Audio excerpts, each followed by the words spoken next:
এখানে দেখে মনে হচ্ছে যে আমরা, এটা একটু রোলিং করো, যে দেখে মনে হচ্ছে যে আমরা একটা একটা গ্রামের প্রত্যন্ত অঞ্চল থেকে সবাই এসে জড়ো হয়েছে। আসলে তা নাই, এই ছোট্ট একটা রুম দেখতে পাচ্ছেন, এই রুমেরই আমরা পুরো বাংলাদেশ, এই রুমেরই আমরা সকলে বাসিন্দা। দেখে মনে হচ্ছে যে আমরা উপজাতি, আসলে উপজাতি না, আমরা সভ্য সমাজের সভ্য মানুষ। ঠিক আছে, আজকে আমরা একটা মুড়ি পার্টি দিয়েছিলাম, মুড়ি যার স্পন্সর সেই দেলোয়ারের মুখ থেকে আমরা শুনবো যে আজকে আমাদের সে কতটুকু ইচ্ছা ছিল, নাকি ছোট ভাইদের ক্যামেরা বেশি রোলিং করার দরকার নেই। ঠিক আছে, আপনারা হ্যান্ডেল পাইলে হ্যান্ডেল ঘোরানোর চেষ্টা করবেন, ঠিক আছে, সবসময় হ্যান্ডেলিং করার চেষ্টা করবেন না আপনারা। আর আজকে আমরা শুনবো যে আজকে দেলোয়ার আমাদের আজকের এই মুড়ি পার্টির আয়োজন করেছে। লুঙ্গি দেখাচ্ছ কেন? উপরেই দেখাও, ঠিক আছে, যে আয়োজন করেছে সে কি ছোট ভাইদের টাপে পড়ে আজকের অনুষ্ঠানটা স্পন্সর করলো, নাকি সে সদিচ্ছায় করেছে, সেটা আমরা জানতে চাইবো। Thank you ক্যামেরাম্যানকে।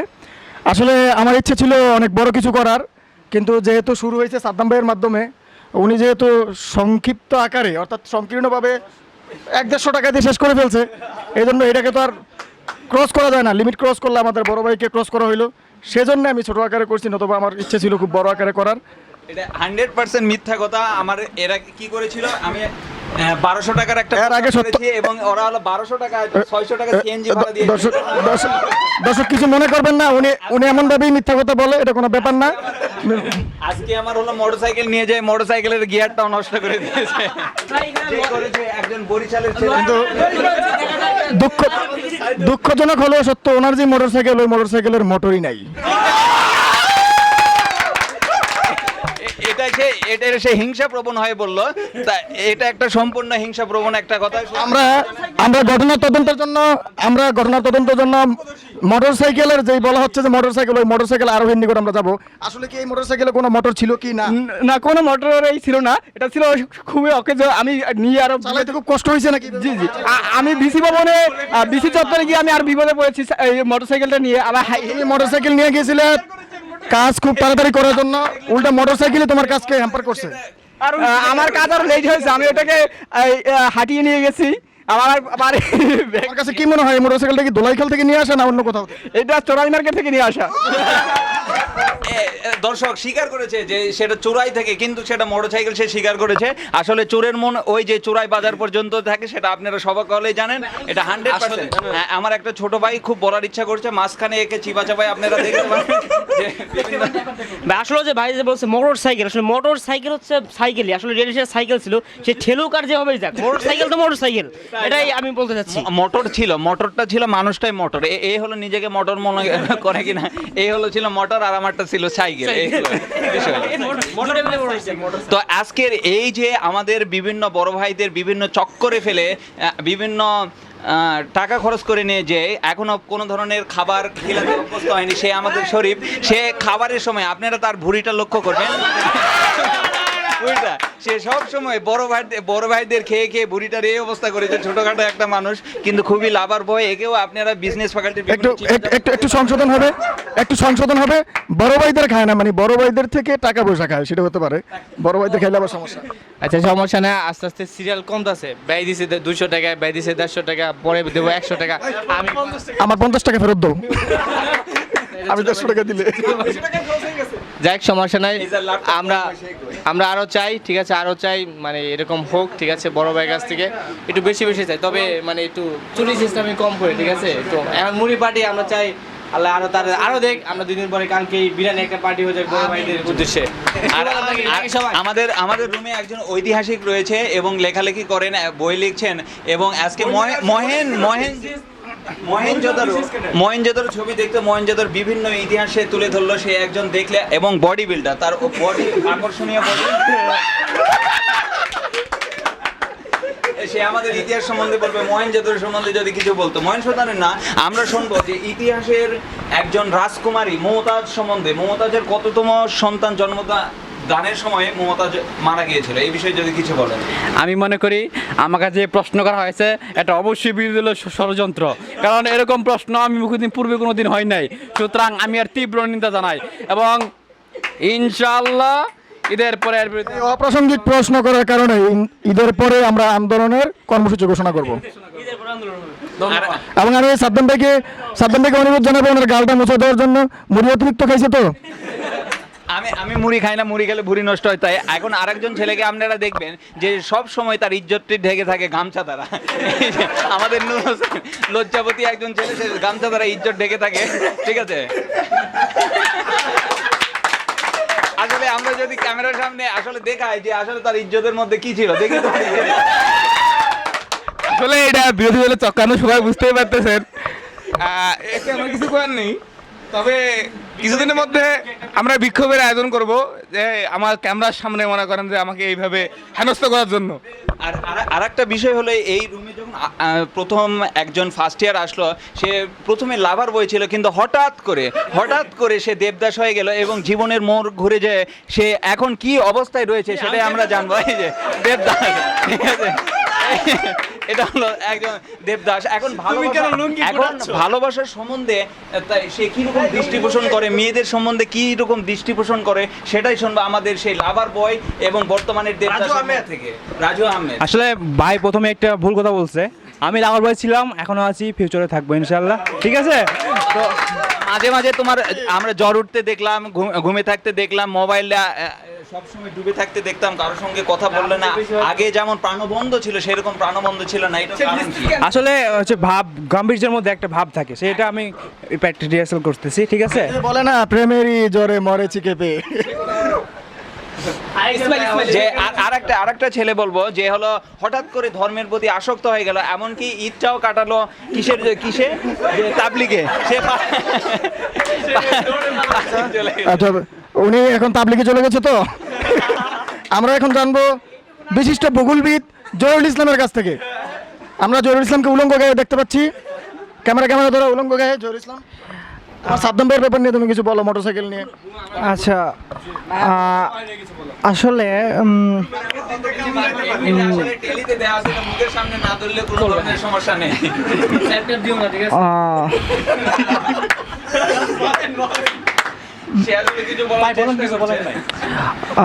সাদ্দাম ভাইয়ের যে সাইকেলটি আছে সেটি আসলে অর্থের দিক থেকে মানে বাজারে যে R15 কিংবা যে সুজুকি যে ব্র্যান্ডের মোটরসাইকেল রয়েছে, বাইক রয়েছে, সেগুলোর থেকে কিন্তু দামে কম না।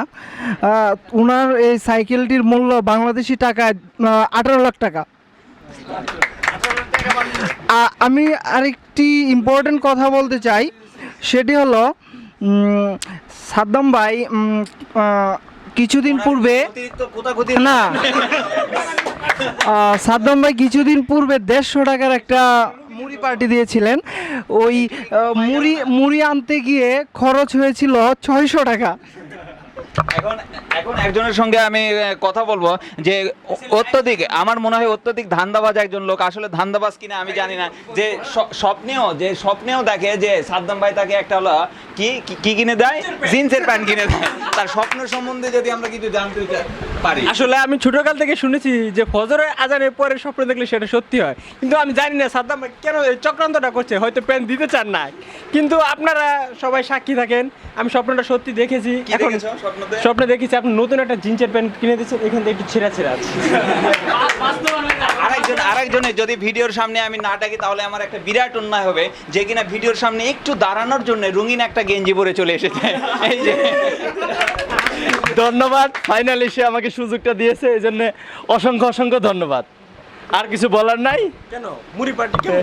মুড়ি পার্টি তো অসাধারণ লাগছে, কিন্তু মুড়ি পার্টির যে সিরিয়ালটা 200 থেকে, হ্যাঁ, তো অবশ্যই সবাইকে অনেক ধন্যবাদ। মুড়ির স্বাদ তো ছিল অসাধারণ, কিন্তু আমাদের সাদ্দাম ভাইয়ের কাছে ঝালটা কম হয়েছে, কারণ ঝাল যদি বেশি দেওয়া হতো তাহলে হয়তো সবাই একটু কম খাইতো।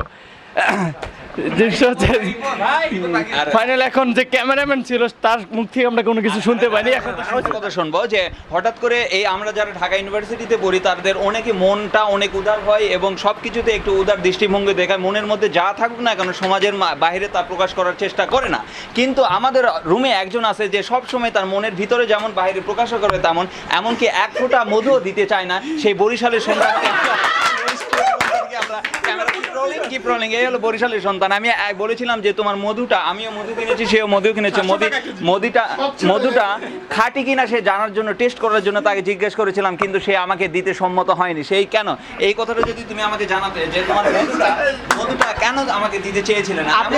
এমনকি ওর যে মধুর একজন পার্টনার আছে, দুইজনে একসঙ্গে কি 250 গ্রাম মধু কিনেছে, সে এই সম্বন্ধে বলবে। সে আমাকে বলেছে যে এই হলো মধুটা, সেই কখনো এক ফুটা করে খায় এবং কি সপ্তাহে একদিন খায় যাতে মধু শেষ না হয়। আসলে এটা হচ্ছে ফার্স্ট থেকে চুক্তি করা নেওয়া হয়েছিল যে মধুটা কিনা হয়েছিল দুইজনে শেয়ার করে, যেহেতু তো বরিশাল্লা সবাই বুঝতেই পারতেছেন কাহিনীটা কি। না, তুমি যে আমাকে বলেছে যে আসলে সে মধু কম করে খাওয়ার চেষ্টা করে যাতে শেষ না হয়। হ্যাঁ, এটা কি সত্যি? একদম 100% সত্যি। এই যে তোমার বন্ধু যে তোমার বিরুদ্ধে যে পক্ষে বা বিরুদ্ধে তোমার সম্বন্ধে যে কথাটা বললো, সেটা কতটুকু সত্য তুমি যদি সবার সামনে বলতে। এটা কোনো যৌক্তিকতা আমি খুঁজে পাচ্ছি না। কি যৌক্তিকতা? আসলে তুমি মধু কিনেছিলে কতদিন আগে? আমি কিনেছি গত প্রায় 15 দিন হবে। লাইভ দেখতে চাই তোমাদের মধু কতখানি আছে।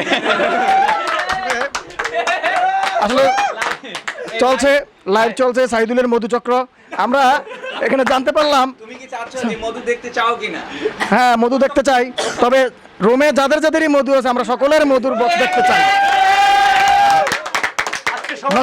নচেত আমরা যাচাই করতে পারবো না কোনটা সঠিক, কোনটা 1 নম্বর মধু, কোনটা 2 নম্বর মধু। কিন্তু আমি সাইদুলের কাছ থেকে যতটুকু জানতে পারছি, যারা সাইদুলের কাছ থেকে মধু চেয়েছিল, সাইদুল আসলে মানে কৃপণতার কারণে নয়, মূলত অরিজিনাল মধু, যারা 2 নম্বর মধু খায় তাদের অরিজিনাল মধু খাইলে প্রবলেম হইতে পারে, সেই জন্য তাদেরকে অরিজিনাল মধু দেওয়া হয় নাই। এই যিনি কথা বললেন তিনি আমার নিয়মিত মধুর ভোক্তা, ঠিক আছে, নিয়মিত মধু টেস্ট করেন। তো এর চেয়ে বড় কথা, আমি যুবকদের হাতে মধু দিতে চাই না, কারণ মধু তো দেখতেছি না। আমি যদি নিয়মিত ভোক্তা হতাম তাহলে তো মধু দেখা যেত। মধু কোথায় ভাই? মধু যদি সেবন করে তাহলে কিন্তু তাদের সমস্যা হতে পারে। তাদের সমস্যা যাতে না হয় সেই দিকটা মাথায় রেখে আমি মধু তাদের না দেওয়া। আমরা একটা এক্সপেরিমেন্ট দেখবো, এই মধু খেয়ে আসলে ক্ষতি হয় কি হয় না। তৃতীয় পক্ষ থেকে আমি বলতে চাই, মধুর গুণাগুণ এবং সবকিছু বিবেচনা করার জন্য মধু আনা হোক, আমরা অবজারভেশন করি। এই পিছনে আমরা যখন সবাই ক্যামেরার সামনে, দুইজন ক্যামেরার নিচে লুঙ্গির নিচে হাত দিয়ে আছে, একটু তাড়াতাড়ি কিপ রোলিং, কি হলো, তারা কি করছেন? এই যে লুঙ্গির নিচে হাত দিয়েছিলেন, আমরা জানতে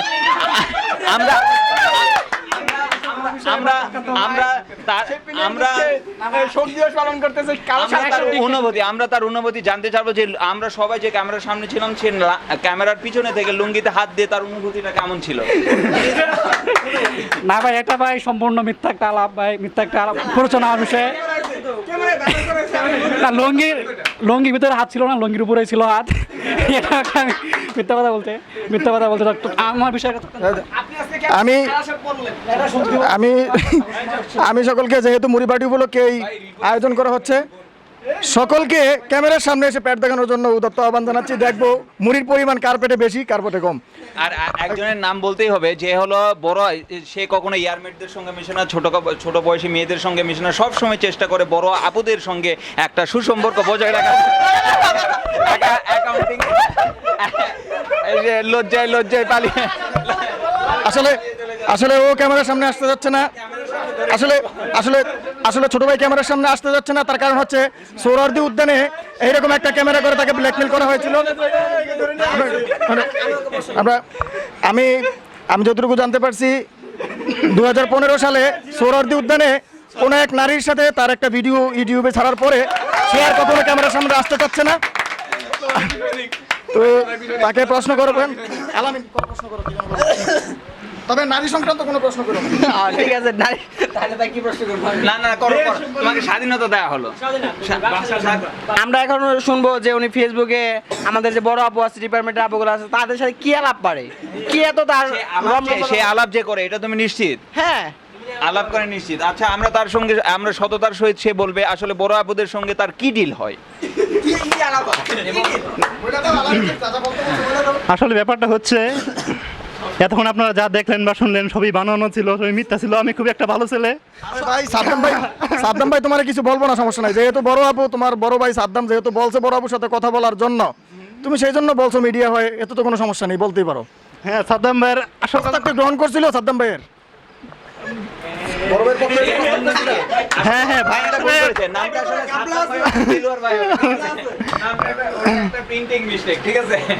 আচ্ছা যাই হোক, আমার মানে আমার বড় মানে আপুদের সাথে যে কথা বলার জন্য যে মোটিভেশন দেয় বা যে কথা বলতে বলে সে হচ্ছে আমাদের সাদ্দাম ভাই। তিনি আমাদের এক বিশেষ ক্যাডারের কাছে আপুর সাথে কথা বলার জন্য আমরা এমন একজনকে আজকে আমরা আপনাদের সঙ্গে পরিচয় করে দিব যে সবার চেয়ে সুদৃষ্টিনন্দিত একজন ছেলে, আর তার কিছু বৈশিষ্ট্য আছে, যেমন ধরো সে বিবাহ করেছে সেই কথা বলবো না, কারণ ঘরের কথা পরকে জানাবো না, এবং নিয়মিত সে বাসায় যায় এবং ঢাকাতেও বিভিন্ন জায়গায় দেখা করে সেই কথা আমরা বলবো না। যে কথাটা বলবো তার কিছু অনেক সুন্দর সুন্দর তার আচরণ আছে, যেমন ধরো সে খুবই একজন টিপটপ ছেলে। সে বাসায় যাওয়ার আগে তার লেপ তুষক সব কিছু কি বন্দি করে রাখে, টাংবন্দি করে রাখে। এবং আজকেও তিনটা ল্যাপটপ যখন হ্যাং হয়ে গিয়েছিল, তখনও সে তার ল্যাপটপ যখন আমরা ছবি দেখতে চেয়েছিলাম, সে বলেছে ল্যাপটপ গরম হয়ে গিয়েছিল। আসলে ল্যাপটপ গরম হয়েছিল না, তার নিচে গরম হয়েছিল। সেই বিষয়ে আমরা বলবো। হ্যাঁ হ্যাঁ, কিপ রোলিং।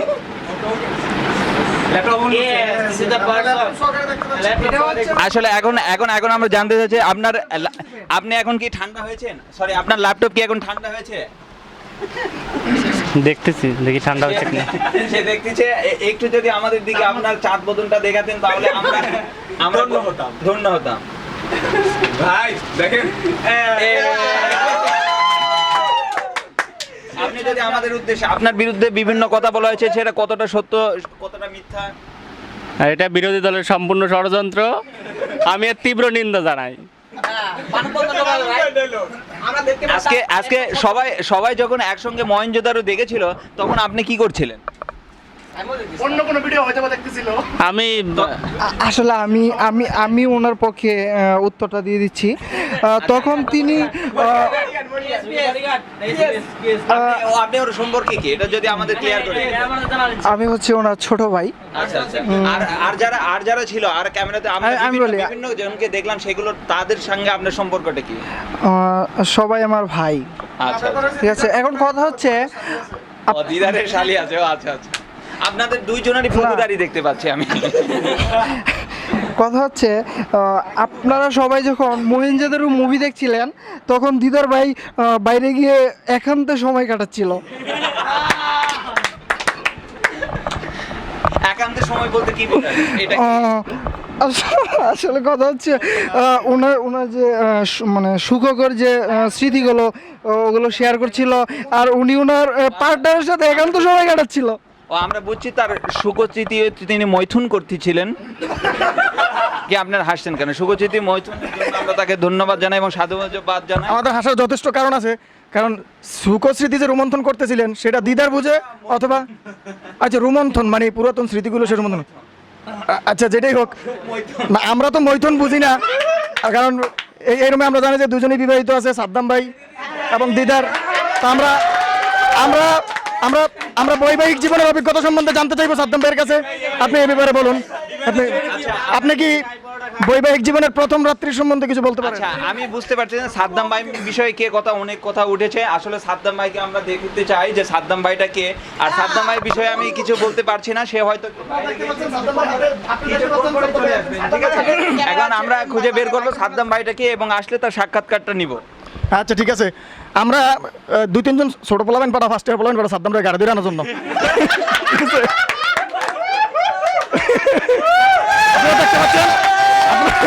আপনারা দেখতে পাচ্ছেন সাদ্দামকে ধরে নিয়ে আসা হয়েছে। দর্শক আপনারা বুঝতে পারছেন, আপনারা দেখতে পাচ্ছেন সাদ্দাম কেন আত্মগোপন করতে চাচ্ছে। আমরা তার কাছ থেকে তারপরও জানতে চাইবো আত্মগোপনের কারণ কি। আসলে সাদ্দাম কথাটাই তো আত্মগোপন। এরা বলেছে সাদ্দাম হিসেবে আপনি অভিনয় করেন যে বুশ যেখানে থাকবে বিভিন্ন চক্রান্তকারী, ষড়যন্ত্রকারী, আর ষড়যন্ত্রকারী থেকে দূরে থাকাটাই ভালো। আর যার সাদ্দাম ভাইকে জানি না, সবাই বলছে ভাই সাদ্দাম ভাইয়ের ভাই একটা অভিনয় করে দেন, আমি একটা অভিনয় করে দিলাম, আর থেকে সাদ্দাম হিসেবে প্রকাশ করলাম। বুঝতে পারছি দর্শক, এখানে সবাই বিরোধী দলের ষড়যন্ত্র বলতেছে, সুতরাং সবাই বিরোধী দলের এগেইনস্টে। আমরা এখন মহেঞ্জোদারো মুভি দেখবো। এই পর্যন্ত মুড়ি পার্টি শেষ। খুদা হাফেজ। দেখা হবে সাদ্দাম ভাইয়ের বিরিয়ানি পার্টিতে। ভাই এটা কি কাচ্চি বিরিয়ানি হবে না নরমাল বিরিয়ানি? রকিং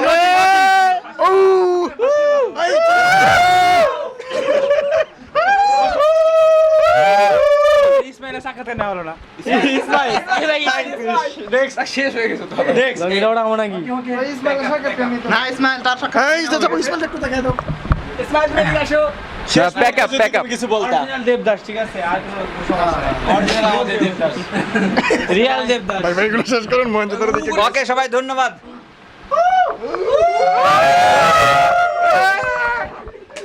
এই তো 1 ঘন্টা হয়ে গেল নাকি